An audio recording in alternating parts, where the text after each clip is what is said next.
कड़ी मेहनत के बाद राजा विक्रमादित्य ने एक बार फिर बेताल को पकड़ लिया। वह उसे अपने कंधे पर लाद कर शमशान की ओर चले। रास्ते में बेताल ने राजा को एक नई कहानी सुनानी शुरू की और बेताल बोला, एक बार की बात है, काशी में एक राजा था जिसका नाम प्रताप मुकुट था। उसकी एक संतान थी जिसका नाम वज्र मुकुट था। एक दिन वज्र मुकुट दीवान के बेटे के साथ शिकार करने जंगल गया हुआ था।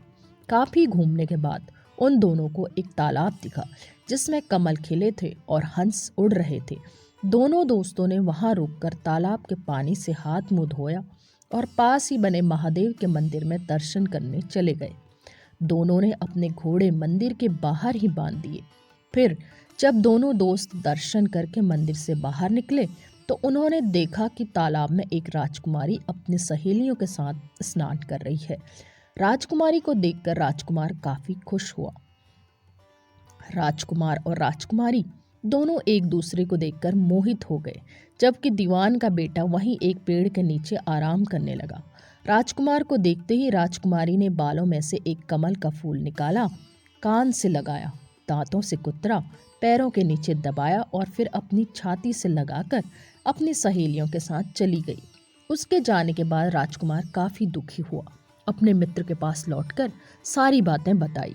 राजकुमार बोला, मैं राजकुमारी के बिना नहीं रह सकता हूँ, लेकिन मुझे उस राजकुमारी के बारे में कुछ भी नहीं पता। वो कहाँ रहती है, उसका क्या नाम है?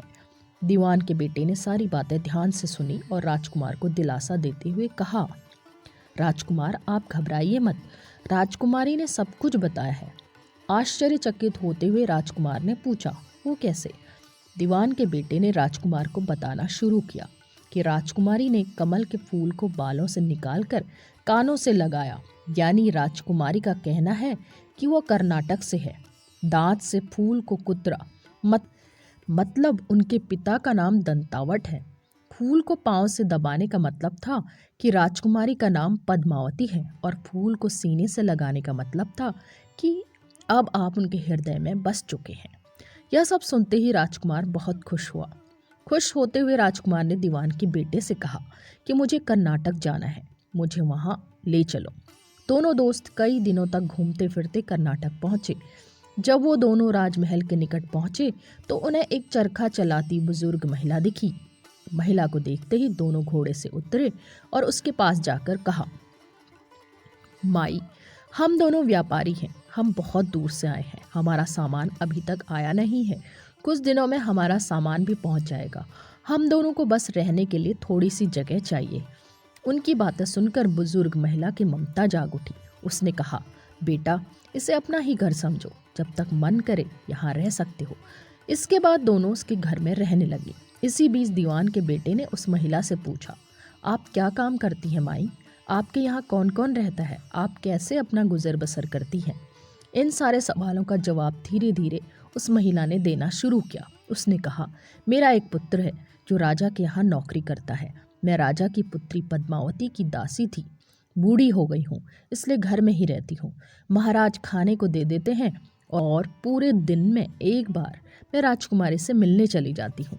इतना सुनते ही राजकुमार ने बूढ़ी औरत को कुछ धन दिया और राजकुमारी तक संदेशा पहुंचाने को कहा। राजकुमार ने उस बूढ़ी महिला से कहा, माई, कल तुम जब राजकुमारी के पास जाओ तो उनसे कहना कि जेठ सुदी पंचमी को तुम्हें नदी के पास जो राजकुमार मिला था वो तुम्हारे राज्य में आ गया है। अगले दिन वो बूढ़ी औरत राजकुमार का संदेश लेकर राजकुमारी के पास गई। उस महिला की बात सुनते ही राजकुमारी गुस्सा हो गई। उन्होंने हाथों में चंदन लगाकर उस महिला के गाल पर तमाचा मारते हुए कहा, मेरे घर से निकल जाओ। बूढ़ी औरत ने घर लौटकर राजकुमार को सारी बातें बताई। महिला की बातें सुनकर राजकुमार चौंक गया। फिर राजकुमार के मित्र ने राजकुमार को धैर्य बधाते हुए कहा, राजकुमार, आप चिंतित न हो, राजकुमार की बातों को समझने की कोशिश करें। ध्यान दें कि राजकुमारी ने उंगलियों को सफ़ेद चंदन में डुबोकर गाल पर मारा है। इसका मतलब अभी कुछ दिन चांदनी के हैं। उनके खत्म होने के बाद अंधेरी रात में मिलूंगी। कुछ दिनों बाद बूढ़ी महिला फिर राजकुमारी के पास संदेशा लेकर पहुंची। इस बार राजकुमारी ने केसरी रंग में 3 उंगलियां डुबोकर बूढ़ी महिला के मुंह पर मारते हुए कहा, भागो यहाँ से। फिर उस महिला ने आकर राजकुमार को सारी बात बताई। राजकुमार यह सुनकर बहुत दुखी हुआ। उस पर दीवान के बेटे ने राजकुमार से कहा, इसमें दुखी होने की कोई बात नहीं राजकुमार। राजकुमारी ने कहा है अभी उसकी तबीयत ठीक नहीं है, तो इसलिए 3 दिन और रुक जाओ। 3 दिन बाद वो बूढ़ी महिला फिर राजकुमारी के पास जा पहुंची। इस बार फिर से राजकुमारी ने उस महिला को फटकारा और पश्चिम की खिड़की से बाहर जाने के लिए कहा। वो महिला फिर से राजकुमार के पास गई और सारी कहानी सुनाई। तब दीवान के बेटे ने राजकुमार को समझाते हुए कहा कि मित्र, राजकुमारी ने आपको उस खिड़की की तरफ बुलाया है। राजकुमार यह सुनते ही खुशी से उछल पड़ा। उसने बूढ़ी महिला के कपड़े पहनकर नारी का वेश धारण किया, इत्र लगाया और हथियार बांधकर राजकुमारी से मिलने चल पड़ा। राजकुमार महल पहुंचा और खिड़की के रास्ते राजकुमारी के कमरे में पहुंच गया। राजकुमारी वहां पर तैयार थी, राजकुमार का इंतजार कर रही थी। राजकुमार जैसे ही कमरे में गया, उसकी आंखें खुली की खुली रह गई। राजकुमारी के कमरे में कई महंगी चीजें रखी थी। रात भर राजकुमार और राजकुमारी साथ ही रहे। फिर जैसे ही दिन निकलने को आया, राजकुमारी ने उस राजकुमार को सबसे छुपा दिया। जब रात होने लगती तो राजकुमार बाहर आ जाता।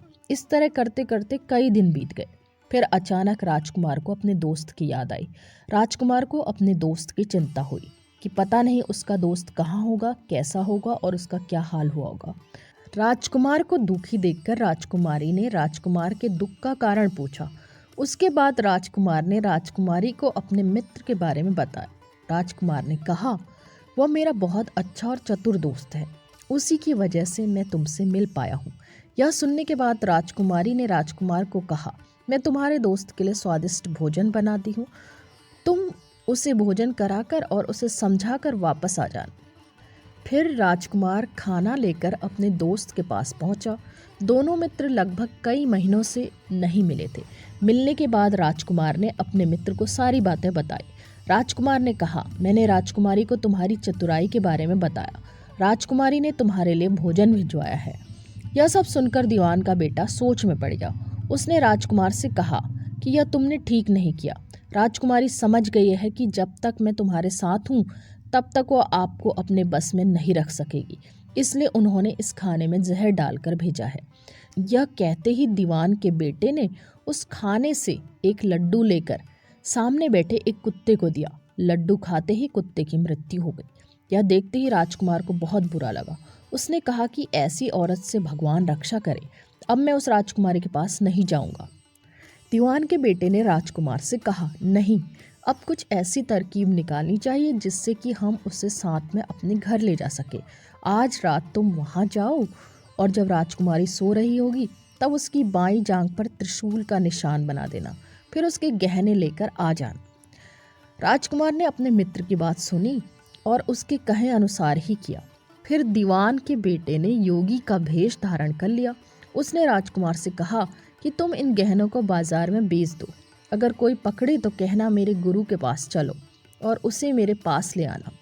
राजकुमार वो गहने महल के बाहर एक सुनार के पास ले गया। सुनार ने गहनों को देखते ही पहचान लिया और राजकुमार को कोतवाल के पास ले गया। कोतवाल ने राजकुमार से सवाल पूछे तो राजकुमार ने कहा, ये गहने मुझे मेरे गुरुजी ने दिए हैं। यह सुनने के बाद कोतवाल ने गुरु यानी दीवान के बेटे को भी पकड़ लिया और राजा के दरबार में ले गया। राजा ने पूछा, योगी महाराज, आपको ये कीमती गहने कहाँ से मिले? योगी का भेष धारण किए हुए दीवान के बेटे ने कहा, महाराज, मैं शमशान में काली चौदस को डाकिनी मंत्र प्राप्त कर रहा था कि मेरे सामने डाकिनी आई। मैंने उसके जेवर उतार लिए और उसकी बाईं जांघ पर त्रिशूल का छाप बना दिया। यह सुनते ही राजा महल में गया और उसने रानी को कहा कि पद्मावती की बाईं जांघ देखे कि कहीं राजकुमार की जांघ पर त्रिशूल का छाप तो नहीं है। राजा की बात सुनते ही रानी ने देखा और सच में राजकुमार की बाईं जांघ पर त्रिशूल का निशान था। यह जानकर राजा बहुत दुखी हुआ। फिर राजा योगी के पास गए और कहा कि योगी बताओ, धर्मशास्त्र में बुरी औरतों के लिए क्या सजा है? योगी ने उत्तर दिया, ब्राह्मण, राजा, गऊ, औरत, पुरुष और अपने राज्य में रहने वाली किसी से भी कोई बुरा काम हो जाए तो उसे राज्य से बाहर निकाल देना चाहिए। यह सुनते ही राजा ने पद्मावती को जंगल में भेज दिया। वहां राजकुमार और दीवान का बेटा मौके के इंतजार में बैठे थे। राजकुमारी को अकेला पाकर दोनों उसे अपने नगर ले आए और खुशी खुशी रहने लगे। कहानी खत्म हुई और हर बार की तरह एक बार फिर बेताल ने विक्रम से पूछा, तो राजन बताओ, इस कहानी में पापी कौन है? जल्दी बताओ राजन, वरना तुम्हारे सिर के टुकड़े टुकड़े कर दूंगा। विक्रम ने उत्तर देते हुए कहा, पापी राजा था, क्योंकि दीवान के पुत्र ने अपने मालिक का काम किया। कोतवाल ने राजा का कहना सुना और राजकुमार ने अपनी इच्छा पूरी की। लेकिन इस कहानी में राजा पापी था। उसने बिना सोचे विचारे राजकुमारी को राज्य से बाहर निकाल दिया। विक्रम के इतना कहते ही बेताल फिर उड़कर पेड़ पर जा लटका। कहानी से सीख, हमेशा बुद्धि का इस्तेमाल करके ही फैसला करना चाहिए।